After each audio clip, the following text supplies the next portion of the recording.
நமது நாடு YouTube channel நண்பர்கள், உறவினர்கள், பார்வையாளர்கள் அனைவருக்கும் முதலில் வணக்கம். நமது நாடு யூடியூப் சேனலை நிறைய நண்பர்கள், பார்வையாளர்கள், உறவினர்கள் பார்த்துக்கிட்டு இருக்கீங்க. ஆனால் நிறைய பேர் சப்ஸ்கிரைப் செய்யாமல் பார்த்துக்கிட்டு இருக்கீங்க. நீங்கள் அனைவரும் சப்ஸ்கிரைப் செய்து பார்க்கணும், பெல் பட்டனை அழுத்தணும் அப்படின்னு ரொம்ப அன்போடு கேட்டுக்கொண்டு நாம் இப்போ எங்கே வந்திருக்கோம் அப்படின்னா, திருச்சிராப்பள்ளி மாவட்டம் திருவெரும்பூர் தொகுதி பத்தாளப்பேட்டை ஊராட்சி கீழக்குளம் அந்த பகுதிக்கு நம்ம வந்திருக்கோம். எதற்காக வந்திருக்கோம்னா, நாம் பல்வேறு விழிப்புணர்வு காணொலிகளை, மக்களோட கோரிக்கைகளை அரசுக்கு தெரிவிக்கிறோம். அரசு முறையாக நடவடிக்கை எடுத்து வர்றாங்க. அதுக்கு அரசுக்கு நன்றி தெரிவித்துக் கொள்கிறோம். இப்போ நம்ம என்ன பிரச்சனைக்காக இங்கே வந்திருக்கோம் அப்படின்னா, மேட்டூர் அணை காலதாமதமாக கடந்த வாரத்தில் தான் திறக்கப்பட்டது. அடுத்து 31ஆம் தேதி கல்லணை திறக்கப்பட்டு டெல்டா மாவட்டங்களான தஞ்சாவூர், திருவாரூர், நாகப்பட்டினம், மயிலாடுதுறை மாவட்டங்களுக்கு திறக்கப்பட்டு டெல்டா பகுதியில் விவசாய பணிகள், சம்பா பணிகள் துவங்கிருச்சு, நடந்துக்கிட்டு இருக்குது. ஆனால் இந்த திருவெரும்பூர் தொகுதி பகுதியில் தான் காவிரி ஓடுது. ஆனால் திருவெரும்பூர் தொகுதியை ஒட்டி இருக்கக்கூடிய சுமார் 35 ஏரி குளங்கள், அதனால் வரக்கூடிய உய்யகொண்டான் மேட்டுக்கட்டளை வாய்க்கால், அதன் வழியில் வரக்கூடிய காவிரி நீரை பயன்படுத்தி தான் இந்த பகுதியில் உள்ள 15,000 ஹெக்டேர் விவசாய நிலங்கள் பயன்பெறுது.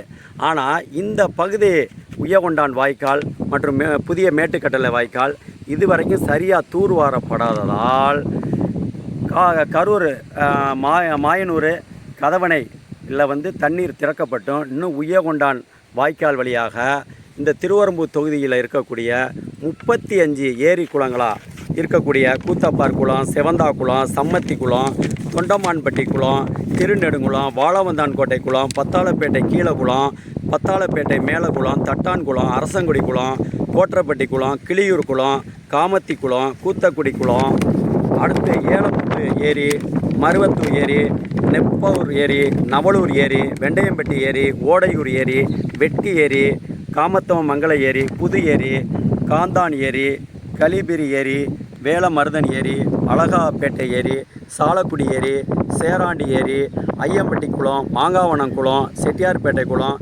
சொரக்கடிப்பட்டி குளம், நெடுங்குளம், இடையன் குளம் அப்படின்னு 35 ஏரி குளங்கள் இந்த திருவெரும்பூர் தொகுதியில் இந்த காவிரி கரையோர பகுதியில் தான் இருக்குது. ஆனால் உய்யகொண்டான் வாய்க்காலில் தண்ணீர் வந்தால் தான் இங்கே விவசாயம் செய்ய முடியும். இதனோட விவசாய பகுதி சுமார் 15,000 ஹெக்டேர் பகுதியில் விவசாயம் செய்யப்பட்டு வருது, சம்பா. ஆனால் இன்றைக்கி இது வரைக்கும் இந்த பாருங்கள், நம்ம பார்த்துக்கிட்டு இருக்கிறது பத்தாளப்பேட்டை ஊராட்சியில் உள்ள கீழக்குளம். இதுக்கு வரக்கூடிய உய்யகொண்டான் வரத்து கால்வாய் தான் அந்த இடத்துல இருக்கிறது. இன்ன வரைக்கும் பாருங்கள் தண்ணி அதன் வழியாக வராமல் நம்ம பார்த்துக்கிட்டு இருக்க கீழக்குளம்ன்றது பாருங்கள் வறண்டு கிடக்குது. இதுக்கு காரணம் என்ன அப்படின்னு சொல்லிட்டு இந்த பகுதியை சேர்ந்த விவசாயிகள்கிட்ட நம்ம கேட்கும் பொழுது அவங்க வைக்கிற குற்றச்சாட்டு, உய்யகொண்டான் கால்வாயில் தண்ணீர் திறக்கப்பட்டு இது வரைக்கும் சேர்றதுக்கு காரணம் பல இடங்களில் தூர்வாரப்படாதது தான் முக்கிய காரணம். அங்கே அந்த உய்யகொண்டான் வாய்க்காலில் தாமரை, அடுத்து நிறைய குப்பைகள், முட்புதர்கள் இதெல்லாம் தூர்வாரப்படாதனால தண்ணி இன்னும் அங்கே திறந்து விடப்பட்டும் இன்னும் இந்த பகுதிக்கு சேரலை அப்படின்றத ஒரு பயங்கர குற்றச்சாட்டு சொல்கிறாங்க. இது சம்பந்தமாக இந்த பகுதியை சேர்ந்த விவசாயிகள் அனைவருமே தொடர்ந்து நீர்வளத்துறை அதிகாரிகளிடம் தொடர்ந்து முறையிட்டும் அந்த அதிகாரிகள் செவி சாய்க்காமல் மெத்தன போக்கில் இருந்து வருவதுதான் காரணம் என்று நீர்வளத்துறை அதிகாரிகள் மீது திருவெரும்பூர் தொகுதியின் விவசாயிகள் பயங்கரமாக குற்றச்சாட்டு வைக்கின்றனர். தண்ணீர் வரல விவசாயம் பண்ண முடியலன்னு நம்ம ஒரு பக்கம் புலம்பிக்கிருந்தாலும், தண்ணீர் வந்தும் அதை முறையாக பயன்படுத்திக்க முடியாத ஒரு சூழல் தான் இந்த அதிகாரிகளோட மெத்தன செயல்பாட்டால் இருக்குன்னு தான் இங்கே விவசாயிகள் கவலையாக தெரிவிக்கிறாங்க. ஆகவே நீர்வளத்துறை அதிகாரிகள் உடனடியாக நடவடிக்கை எடுத்து தூர்வாரி உய்யகொண்டான் வாய்க்கால் மற்றும் புதிய மேட்டுக்கட்டளை வாய்க்காலை தூர்வாரி உடனடியாக இந்த ஏரி குளங்களுக்கு நீர் வரத்துக்கு ஏற்பாடு செய்யணும் அப்படின்னு நமது நாடு யூடியூப் சேனல் மூலமாக கேட்டுக்கொள்கிறோம். இதை பார்த்து கொண்டு இருக்கக்கூடிய விவசாயிகள், நண்பர்கள், உறவினர்கள், பார்வையாளர்கள் அனைவரும் அரசுக்கும் நீர்வளத்துறை அதிகாரிகளுக்கும் திருவெரும்பூர் தொகுதி அமைச்சர் பிரதர் அன்பில் மகேஷ் பொய்யாமொழி அவர்களுக்கும் இந்த காணொலியை பகிர்ந்து உடனடி நடவடிக்கை எடுக்க அழுத்தம் கொடுக்குமாறு நமது நாடு யூடியூப் சேனல் மூலமாக கேட்டுக்கொள்கின்றோம்.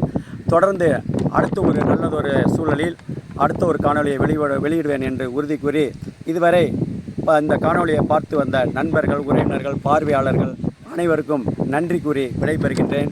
நன்றி, வணக்கம், வாழ்க வளமுடன்.